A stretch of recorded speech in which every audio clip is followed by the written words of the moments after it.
Moisés. Para milhões de pessoas, ele é simplesmente o maior profeta que já existiu. Mas e se houvesse alguém maior? Hoje, a gente vai mergulhar num argumento bem ousado do livro de Hebreus, capítulo 3, que coloca Jesus em comparação direta com Moisés. E, como vamos ver, o resultado dessa comparação tem implicações, assim, eternas.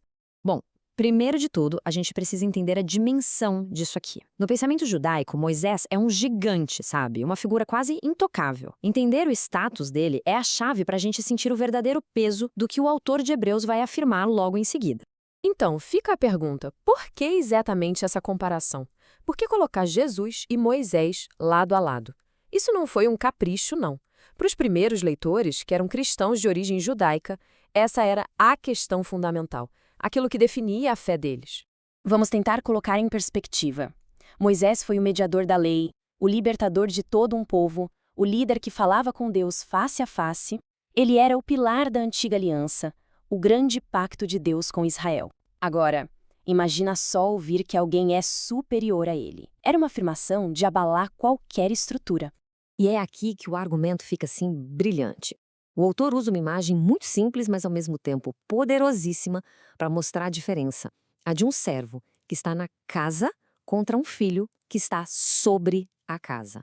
Olha, é muito importante perceber que o autor não diminui Moisés. Pelo contrário, a fidelidade dele é elogiada.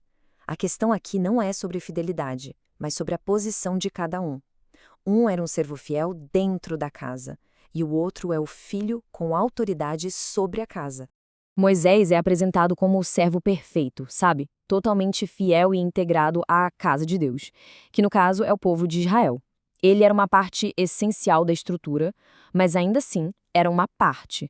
E aqui vem a virada. Jesus não é apenas uma parte da casa. Ele é quem a construiu. Ele é o arquiteto, o fundador. Esse argumento sutilmente aponta para algo muito maior. Se Deus é quem construiu todas as coisas e Jesus construiu a casa, então... Essa citação resume tudo de uma forma perfeita. A honra pertence a quem constrói, não à construção. Moisés é uma parte gloriosa da casa, sem dúvida, mas Jesus é o arquiteto que a projetou. Só que essa comparação teológica não é só teoria. Ela serve de base para um alerta muito, muito sério.